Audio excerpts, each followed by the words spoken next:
Welcome back, everybody. Rudy with Alpha Investments, and today we want to go over something more specific versus the absolutely hilarious video that required a disclaimer because I knew people were going to get so triggered by it. So in this particular video, I want to focus on the whole reserve list thing. I don't like making videos regarding reserve lists because everybody loses in these type of videos. You tend to lose subscribers. People get angry. It's such a everybody gets triggered. I mean, everybody just vibrates and shakes and gets scared and just literally. I mean, there's no fiesta in anybody's pantalones. The whole thing is just a failure. So in this particular video, I want to give you my personal opinion on what the market conditions and how I feel the overall market would react and handle and absorb a world in 2017 forward without the reserve list. We're not going to talk about it as if the reserve list never happened, but now after so long, we removed it and then we actually took the nuclear option and we just started reprinting anything. So in this particular video, that's how I feel about it. So in this video, I want to pretty much paint a picture what I think it would be like if Iconic Masters decided to start lacing in Power 9 cards. Let's say every specialty master set per year, well, I was going to say one per year, but apparently that's not enough for the greed monster, right? Yeah, am I right? Look at his fancy hat. He bought that with the second master set. All the extra money he had. Look at that fancy hat he's got. It's creepy shit, man. So the thing is, I was like, okay, we know for a fact Wizards can't just say, oh, no more reserve lists, and then they're going to take all the Power 9 and just infuse it into one set because it would just be stupid. So let's be more realistic. I think there's a couple possible ways that they could do it. If I was running if I was running the books, doing the financial analytics, if I was running the numbers, breaking down, running the variables, this is kind of how I feel the conversation would go. I think you guys will find it pretty cool. At least I think so, because I wanted to really think about this before I made this particular video. So, the very first thing I want to lay out, and we're going to swing around this a couple times, there's going to be a major divergence between distributor stores and LGS and the players. These two categories, no matter what, you cannot make both of them happy by printing extremely expensive Moxes or Lotuses or dual lands or any form. So I want to lay that out very first. There is no way possible to make both of those categories happy by infusing $1,000 or $3,000 or a $5,000 card into a sealed product. One of the two parties will lose, will become triggered, will run outside, jump in the ground, and one of those parties will become a carrot. Now the other party, literally, they're going to take the nuclear option, they're going to run all the way to the bank, and you're never going to see them again because they're going to flee the country. So, that's the very first thing I want to lay out. Next thing, expected value. I feel there's a couple different ways that you could go along by doing this. And these are kind of the breakdown I've thought of. Very first method. You take one piece of power and you put it in every master set moving forward. So I was going to say one per year, but of course, hey, fancy greed monster hat says no, 2 special sets a year now. Because it's, look at that smile on that guy's face. So the thing is, let's say they put 1 Mox in the master set coming in Iconic Masters. Let's say that. So this is what I think would happen. Number one, if we decide to put that 1 Mox as a lottery card, similar to an Expedition, Invocation, Masterpiece, whatever you want to call the shit. If we decide to do that, that means 1 in every, 4 booster boxes will have a $1,000 card. Now, back to the first point. Divergence between the stores, distributors, and the players. The stores and distributors are going to it's going to be the best day of my life. Because literally every single person who has access to the fixed pricing wholesale without paying market pricing is going to make a fortune. Absolute fortune. At least that's how it looks on the surface. The player base will never be able to buy those products at the actual market price of $80, $90, or $200 a booster box if it's a master set. It's never going to happen. So the players are going to get even more angry because the market's going to adjust it before they ever see a single one in person. There you go. You got one unhappy scenario. Scenario 2, take the Journey into Nyx approach. We do God packs. Journey into Nyx, I believe when we opened our 400-500 booster boxes, I think Journey into Nyx was 1 God pack for every 60 to 70 booster boxes. Like clockwork. So every, 10 to 12 cases of Magic, Journey to Nyx, we opened one pack where all 15 cards were God cards. And it was like 5 God cards from Theros, 5 from Born of the Gamble, and 5 from Nyx. If I remember, it's been 3-4 years. I think it was like that. So that's another way they can do it, is you can take it and make it extremely... You can up that ratchet. You can tick it all the way up and make it where there's only one piece of power, like it's a God pack. In other words, it takes literally... Holy crap. 70 booster boxes to find one pack with one card. Yeah. Doesn't that shake you guys up? So that's one option. That's one way we can do it. By doing that method, you're going to make it so rare, you're barely going to put any in circulation. You're probably going to anger a lot of the player base. You're probably going to make the wholesale distributor people kind of like, well, if we do mass box openings, we're barely going to have any. But hey, let's charge more anyways because it's in the set. So that's going to be an in-between approach of the LGS distributor and the actual player market consumer. So that's kind of you're taking a 50-50 stab at both sides. So that way is kind of okay. But again, before we get into expected value and everything else, I just want to, let's go over these methods. Next way, you can do an extremely rare thing. You could do some sort of redemption code or some sort of, because it's such an expensive card, you can make it where you get like a 40-digit redemption code and then Wizards will mail you an actual old piece of power. So they didn't technically reprint anything. It's kind of like you take the original Zendikar, the Priceless Treasures, and you actually make old power and you can kind of redeem it. That kind of approach. So there is a way to do that, but the problem is, in 2008-9, when original Zendikar had Priceless Treasures, the power pieces weren't as expensive as they are today. You know how much money it would cost Wizards? Oh my god. You know how much money that would cost? It would cost them a fortune. And, I had to bring back 2017 Wolverine-style hair Rudy guy. I mean, that would just be holy crap. Wizards the money it would cost them would not be beneficial. It would cost them millions to buy enough for 5, 6, 700,000 booster boxes, depending on the set, the print run, if it's a master set or regular set. It would just cost them too much money. It's stupid. So, if they reprinted it, again, you get into a whole different thing by just, do we redeem them? Do we slip one in? So it becomes a very touchy thing. And again, there's absolutely no way to put a $1,000 card, a $1,000 Mox, even if it's white border, into a standard set. Because holy crap, the whole thing would be a train wreck mess. So these are the different ways you could actually approach putting a reserved list piece of power into different types of sets. And honestly, out of the methods I just told you guys, none of those sound that good. Do any of those sound that good to you guys? I mean, none of those things sound like they would be successful. I mean, none of those... So now I want to move to the next thing. If they did put a Mox Pearl inside of a new master set, again, we already know it's not true. They're not breaking the reserved list. Never going to happen. But again, I just want to walk people down. We want to hold hands and touch each other. So if you did put a piece of Mox Pearl, piece of power, let's say you put one of them, and the price of an unlimited Mox Pearl pack fresh goes from $1,200 to, what, 10, 20, 30% decline? Is it really that big of a deal? Would it really change anything? I don't think it would. Because here's something that I learned in Wall Street a long time ago. And this is something that I want to really... It has a very strong analogy to the financial world of MTG finance, which is the absolutely most disgusting, evil world you can be a part of. If you're part of that, you have to walk around town with a hat that says, I'm a disgusting, deplorable MTG finance guy. So, if you do take that route, this is something I learned. In Wall Street, let's pretend for a second, 2008, everything's crashing, going to hell.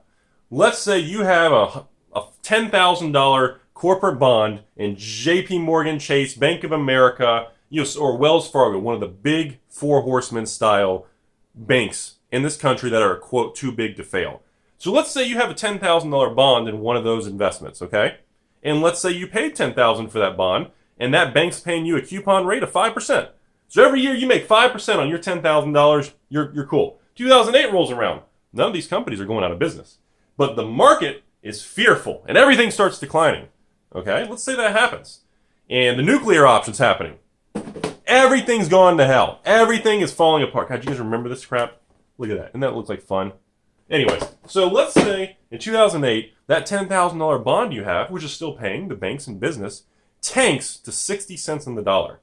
So now you log into your account on a Saturday morning, you're playing with yourself and having fun. You log into your bank account to take a break and you go, holy crap, my $10,000 bond, the market says it's only worth $5,000 or $6,000 now.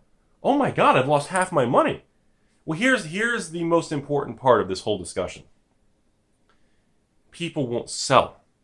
If the sellers, under the panic or under the strenuous situations, do not sell the product, the investment, the position, if they do not liquidate that position, it does not matter what the pre-order price is, what the big companies say it's worth. If the individual is not willing to sell and pull that trigger, it does not matter, because the market's going to rubber band right back. The harder you push that market down, take a rubber band, the harder you pull it down, the more resistance you're going to get, and the more the market wants to pull it back up. Because there's nasty MTG finance people that hide underneath the floor, and they're just waiting for it to get closer and closer to the floor so they can grab it and push it back up. So what happens is, Rudy comes along and goes, I don't want to sell my $10,000 JP Morgan Chase, Bank of America, Wells Fargo. I don't want to sell my bond for $6,000. They're still paying me interest. Why would I sell that? So what happens is, the sellers aren't there. The market may put the bid or the ask or the spread, or you would see the pre-order price for Amonkhet at a certain markers, these margins. But the problem is, if the market doesn't step in and validate and create that credibility for that price point, it is completely indifferent. And that happens all the time. All the effing time. All the MFing time. Advertiser friendly Rudy here to say hello. So anyways, the thing is, that's something I want to relate to the magic world. Because if you take a Mox Pearl and it drops to $300-$400 because it was reprinted, I asked a bunch of random people that I knew who had it. And I said, hey, Creepy Rudy here. I know you have like 5 Mox Pearls, and I saw the market's reprinting them. Are you willing to sell them to me for $200-$300? Why not? You'd rather keep them, but they're being reprinted. You see my point? That's the problem. That's the thing that the variable of the market does not seem to fully grasp. Is even if they were reprinted and there was no reserved list, the problem is so many people have had these cards for so long, between nostalgia and their actual love and passion for the items, it doesn't matter if the card drops, because most of those people are going to say, my $5,000 Black Lotus, it's only worth $500. Well, for $500 I might as well keep it. And then you're removing that back out of the market. And that's what happens. You hit a certain inflection point. And when you hit that, it doesn't matter what the market says. Star City, Channel Fireball, Card Kingdom, all these people can say, well, they're reprinting Mox Pearls. Pre-order, $99 a card. Buy list, $50 if anybody wants to sell their unlimited pearls. The problem is, if the market doesn't go, oh my God, I might as well sell all my Power 9 cards I've had for 20 years. If they're not willing to do it, it doesn't matter. The price is not real. It's artificial. It is smoke and mirrors. If the bid and ask do not hold hands and go in the bedroom and close the door, it doesn't matter. The bid and ask must meet at an inflection, at a nice point. If there's no point, if there's no tipping point, if there's no connection, it doesn't matter. So again, that's why I think it won't matter. Because at the end of the day, hands effing down, God, I haven't said that in videos. It doesn't matter because people won't sell if they remove the reserve list and all these old cards became $50. If a $400 Library of Alexandria goes to $50, I don't know anybody that would sell their Library of Alexandrias for $50 or $80. If they did, I would buy them all. I don't care. If there's 1,100 alpha rares of, Gauntlet of Might, and that card gets reprinted, and oh my God, that $500 card in pack fresh conditions worth $50. If it's $50, I would buy all 1,000 of them. You see what I'm saying? Because I'm trying to paint an example to you guys that it's not realistic. Even if they did the nuclear option, even if they did it, okay? Even if they came out with the expansion pack and gave us more levels for Duke Nukem 3D, it doesn't matter. Because you need the people who hold the cards to say, oh, it's over with, I better sell it. And even if they did the nuclear option, those people, I asked like 20, 30, 40 people. I sent emails. I said, hey, I know you have 5 pieces of power. They're all unlimited. They're worth $1,000 a piece. Beep, boop, boop, boop, beep, beep, beep. Enter, control, alt, delete, dot, dot, dot, blank, blank, blank, porn, XXX, whatever. Every one of those people said, well, Rudy, if I have 5 pieces of power worth $5,000, why would I sell it? If it collapses to $500, I might as well keep it. It's not worth my time. And if that happens, I'm done drilling in. You guys are probably done. I've been going in circles. I'm so angry at that. Because people don't think about that. You have to take it like 3-4 steps down the road and kind of make a mock scenario of what the market conditions would do. And the market conditions would not be favorable to anybody selling.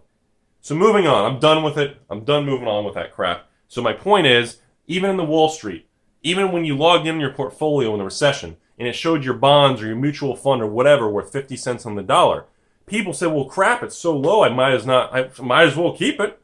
And that's what happened. Most people did keep it. Now, a bunch of amateur Timmies sold it all to a bunch of other people who said, sure, I'll take it. And they made fortunes now. But the point is, most people said, well, crap, I already lost it. I might as well keep the shares, the position, the bond, the cards, whatever the collectible, the asset is. You see my point?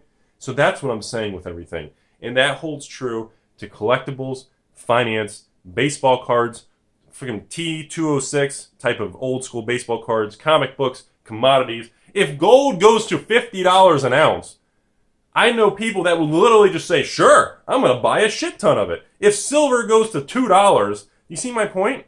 If there are points in the world where it's not there, because even if it was, people would be like, it's so cheap, I might as well have it even if I don't want it. So that's it. I'm done rambling all this stuff. So this brings me to my final point of this video. Pre-order pricing. Amonkhet's coming out, technically retail, next Friday. I'm not sure which day this video is going to go live. So it comes out Friday, the end of the month. Be aware, the expected value of the set looks pretty rough, mostly due to the fact that there's like one $7 rare and everything else is $3, $4 and below and dropping quickly. The set is complicated. I told you guys that before. Because the set is very intricate, complex, and mechanics, the market doesn't know how to feel about it. Everyone's like, I don't know what it is. Is it worth something? Is it good? Nobody knows what to do right now. Because of that, be very cautious if you're a single seller. You may want to hold off. I mean, go ahead and sell your cards you know suck, but the ones that are tricky that you're kind of like, I don't even know, that could be good. You may want to throttle back. You're going to see that rubber band thing. So many things are getting suppressed. There's no way you can have 50 rares in the set, and they're all worth, on average, between $1 and $2 or something. You can't really have that kind of thing because then the stores aren't going to open the boxes, they're going to order less, and then the supply is going to drop. Demand, it will readjust. The teeter-totter will balance out. How it gets to balance and how it levels, we don't know, but it always does. So just be aware that, again, with the mythics at, $15, $20 for the Planeswalker mythics and things like that, be aware a lot of those are going to drop a lot, maybe 1 or 2 will spike, but just be aware, again, it's the same thing. Just because of pre-order price, I remember, what was it, Chandra, what was she selling for in Kaladesh? No, Aether? Wasn't she like $60, $70 in pre-order? It was hilarious. And people actually paid it, and then it dropped to 50, then 40, then 30, and all that crap. Again, just because the market puts the price point there, do not believe price points in market. It's the same thing with everything. Like I told you in Wall Street. I can go right now and take a $10,000 bond and put it in the market for $50,000, but doesn't mean anyone's going to fill the order. It's the same thing. You can go into the market and say, oh, Apple stock. I'm going to take Apple stock. I'm going to buy 1 million shares of Apple stock at 10 cents a piece and put a limit order in the market. No one's going to fill the order. It's going to expire and fall off the books. But you can do it. You have the choice to do it. So that's all I have to say with everything. Hope you guys enjoyed the video. I just wanted to recap, like I said. It's just, you can't put those kind of $1,000 cards in booster boxes, even if there was no reserve list. You can't do it. You take a $1,000 card, and even if you put one in every 10, 20 boxes, the expected value you're going to add across those boxes is going to make the market, the wholesale market, push the price up. And then if the price is higher, the individual player is going to be upset. One way or the other, that teeter-totter, someone's going to be happy, someone's going to be sad. So the thing is, that's why it's never going to happen. It just isn't. And even if it did happen, and that we did live in bizarro world and weird shit happen, like I said, the people who have the old cards, they're not going to sell them.